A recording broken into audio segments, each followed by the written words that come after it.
Атамекен фракциясынын лидери Өмүрбек Текебаевдин пикиринде КСДП фракциясынын коалициядан чыгуу демилгеси түшүндүрүшү керек. Эске салсак, социал-демократтар курамдан чыгуу чечимин кабыл алышкан. Депутат Иса Оморкуловдун айтымында, мындай чечим коалициянын мүчөлөрүнүн саясий көз караштары айрым маселелерде келишпей калгандыктан кабыл алынды. Алардын ичинде Өнүгүү прогресс менен Атамекен да бар. Эми парламенттик көпчүлүк коалиция расмий тарап өкмөт автоматтык түрдө отставкага кетет жана убактылуу милдетин аткаруучу болуп калат. Андан соң президент жаңы коалицияны түзүүгө мандат берет. Я вам скажу, что это речь о двух, фракциях. Өнүгүү прогресс жана Атамекен фракциялары менен саясий жактан келишпей калдык. Алар реформаларга жана конституцияга каршы чыгууда. Анан бул жерде бир караганда көзгө көрүнбөгөн, бирок маанилүү нерселер дагы бар. Алар мурунку өлкө башчыларынын айткандарын аткарып жатышат. Эмнеге бүгүнкү күнү айрым депутаттар баш мыйзамга каршы чыгууда? Себеби бул жерде кумтөр маселеси турат. Биз мөөнөтү өтүп кетти дегенди алып салып, атабыз Акаевдин, Бакиевдин кадрларын кумтөр боюнча келишим түзүүгө катыштыктары бар. Ошол себептен алар баш мыйзамдын айрым беренелерине каршы. Себеби келишимге катыштыгы барлар жоопкерчиликке тартылат да. Где мы убираем срок давности. Эске сала кетсек, буга чейин көпчүлүк коалициясына КСДП, Өнүгүү прогресс, Кыргызстан, Атамекен фракциялары кирип, жакында эле лидери болуп Канат Исаев дайындалган. Ал эми Жогорку кеңештин депутаты Алмамбет Шыкмаматов Республика Ата журт фракциясы жаңы коалицияга кирет деп эсептейт. Анын айтымында КСДП фракциясынын лидери Иса Оморкулов Атамекен фракциясына коалициядан чыгуусун талап кылып жемелеп келген. Ошондой эле эл өкүлү премьер-министр Сооронбай Жээнбеков жазга чейин ордунда калышы мүмкүн деп эсептеп, Өнүгүү прогресс менен Кыргызстан фракциялары жаңы альянска кирет деген ойдо. Бул маалда Республика Ата журт фракциясы жаңы коалицияга кирүү боюнча сүйлөшүүгө даяр экенин фракциянын лидеринин орун басары Руслан Казакбаев билдирди. Буга чейин көпчүлүк коалициясына КСДП, Өнүгүү прогресс, Кыргызстан, Атамекен фракциялары кирип, жакында эле лидер болуп Канат Исаев дайындалган. Ал эми КСДП фракциясынын лидери Иса Оморкулов бир канча ирет көз караштар дал келбесе, Өнүгүү прогресс менен Атамекенди коалициядан чыгып кетүүгө чакырган.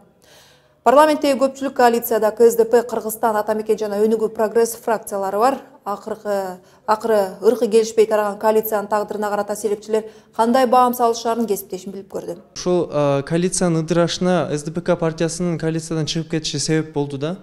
Андан тышкары коалициянын башка мүчөлөрү, мисалы Атамекен партиясынын лидери Өмүрбек Текебаев СДПКнын чыгып кетишине кабарсыз болгонун белгиледи да.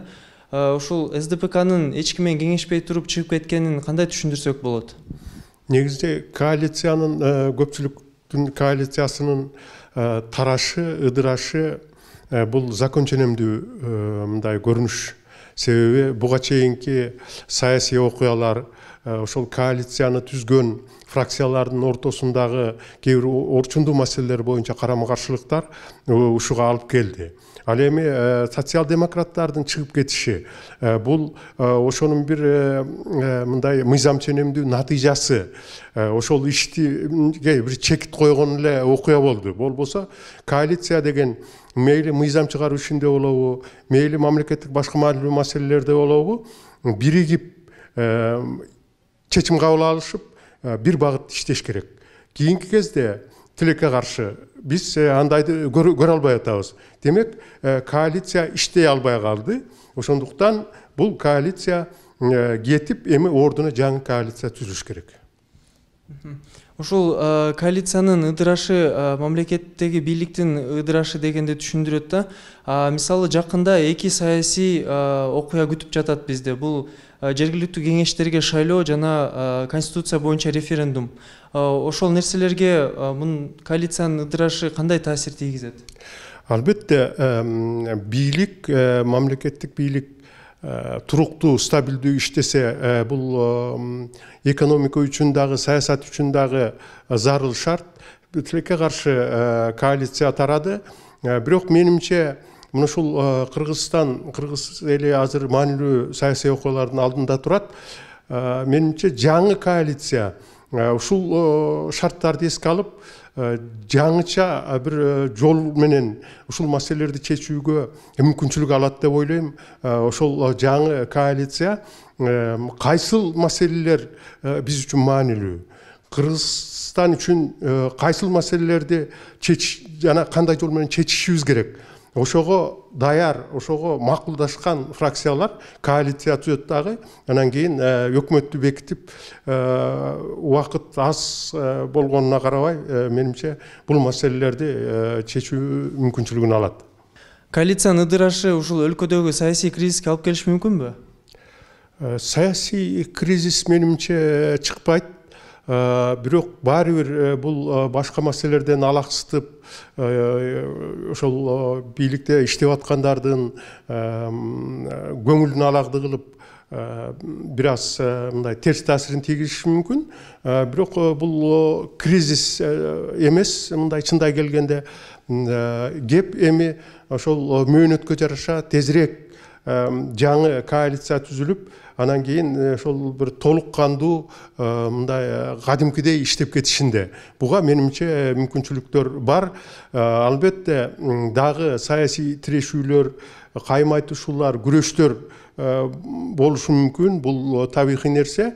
Бирок менимче ошол азыр мамлекеттин алдында турган маанилүү чечимдерди кабыл алууда биздин депутаттар, биздин бийликтин өкүлү эл алдындагы өзүнүн жоопкерчилигин мындай ачык сезет го деген пикирдемин. Коалиция ыдырайт деген сөздөр көптөн бери угулуп келе жатканда, ушул конституциялык реформаларга байланыштуу дейт. Ушул бирден бир себеби. Башка себептери дагы барбы?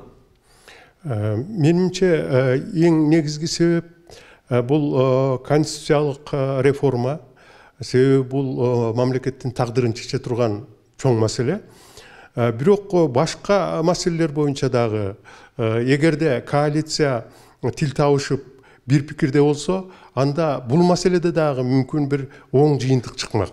Менимче башка экономикалык маселелер боюнча болсун, же саясий укуктук маселелер боюнча болсун, коррупцияга байланыштуу, менчикке байланыштуу, бул маселелер боюнча дагы фракциялар ортосунда бир пикир жок болду.